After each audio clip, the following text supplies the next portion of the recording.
একজন দার্শনিক নৌকায় চড়ে যাচ্ছে কোথাও, তো নৌকায় চড়ে যাচ্ছে দার্শনিক একা, মাথার মধ্যে দর্শন গিজগিজ গিজগিজ করছে, কথা বলার লোক পায় না।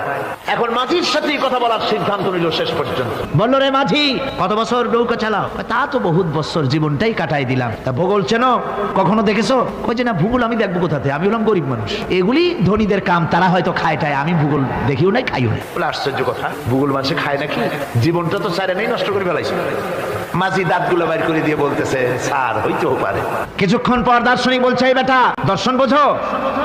স্যার খামোখাই শরম দিচ্ছেন, এ সমস্ত বড় লোকের খাবার, ওগুলি আমার সামনে বলে লাভ নাকি? আমরা গরিব মানুষ, এগুলি আমরা কোনোদিন দেখিও নাই, খাইও নাই। দার্শনিক বলছে, বেটা বেওকুফ, দর্শন মানুষে বুঝি খায়? তোর জীবন আটা নাই মিশা। মাঝি কয়, হইতেও পারে। এবার দার্শনিক বলছে, এই বেটা, কিছুই তো জানো না, খালি দাব বাই করো, ইতিহাস চেনো? মাঝি বলছেন, স্যার এইবার একটা কথা বলছেন যেটার সাথে কিছুটার মিল আছে, আমি খাইছি। সেটা হচ্ছে বাপ গরিব ছিলেন, কিন্তু মাঝে মধ্যে শীতের মৌসুমে পাতিহাঁস জবাই করে আমরা খাইতাম, আর বিবাহের সময় শ্বশুর বাড়ির রাজহাঁস জবাই করে খাওয়াইছিল, কিন্তু ইতিহাস তো খাই নাই, ওইটা কোথায় পাওয়া যায়? দার্শনিক বলছে, বেকুব বেটা, ইতিহাস আর পাতিহাঁস বুঝি এক? তোর জীবন তো বারো নাই মিশা।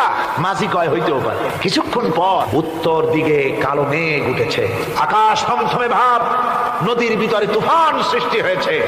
মাঝি বলছে, স্যার সাঁতার জানেন? কয় যে না মাঝি, সাঁতার তো জানি না। মাঝি কয়, স্যার ভূগোল দর্শন ইতিহাস 3 সাবজেক্টে আমার জীবন 12 আনা মিশা, এখন তো দেখি এক সাবজেক্টে 16 আনাই মিশা আপনার।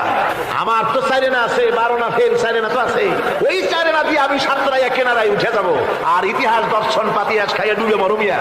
এবার দার্শনিক বলছে, আরে মাঝি, মানুষকে এরকম নৌকো ডুবে মরে নাকি? কয় মরে না, আমার বাপ এই নৌকার মাঝি ছিল, তারপরে এই নৌকা বাইতে বাইতে আমার বাপ এই নৌকার মধ্যে মরছে ডুবিয়া। আচ্ছা, তোমার দাদা? বাবার দাদাও মাঝি ছিল, এই নৌকা বাইতে গিয়ে সেও মরছে। তোমার নানা? আমার নানাও এরকম নৌকা বাইয়া এরকম মাঝি হয়ে মরছে। দার্শনিক কয়, তুমি তো দারুণ বেহায়া, যে নৌকায় তোমার বাপ মরলো, দাদা মরলো, সেই ব্যবসা তুমি ছাড়তে পারো না, তুমি তো দারুণ বেহায়া। মাঝির বুদ্ধি কম না। মাঝি কয় যে, স্যার আপনার বাপ জিন্দা আছেন? কয় না, মারা গেছে। কোথায় মরছে? ঘরের মধ্যে খাটের উপরে চিত হইয়া আরামসে মারা গেছে। আপনার দাদা? বলে তিনিও ঘরের মধ্যে বাস, ওইখানে ঘরের মধ্যেই মারা গেছেন খাটের উপরে। আপনার নানা? উনিও ঘরের মধ্যে চিত হয়ে আরামসে মারা গেছে। মাঝি কয় যে, আপনিও তো বেশরম কম না, যে ঘরের মধ্যে আপনার দাদা মরলো, নানা মরলো, গোষ্ঠী মরলো, সেই ঘরটা তো এখন আপনি সারতে পারেন নাই। এর দ্বারা মাঝি বুঝাইতে চাইল এই কথা, দার্শনিক সাহেব, মৃত্যুর জন্য সময় হলো আসল কথা। সময় যখন এসে যাবে, সে যে জায়গায় হোক, মৃত্যু তাকে ছাড়বে না। মৃত্যু যখন আসবে, জায়গায় পৌঁছতে হবে, আর সময় যখন আসবে, এক মুহূর্ত আগে পিছু করা হবে না। মউত আসার সাথে সাথে আজরাইল তার সামনে এসে যাবে, এক মুহূর্ত বাঁচতে পারবে না। সুতরাং মুমিন ব্যক্তি তার দিলের মধ্যে মৃত্যু সম্পর্কে কোন ধরনের ওই ধরনের চিন্তা থাকবে না, পরান্ডা নিয়ে কোন রকম নিবাসী এরকমের চিন্তা থাকবে না।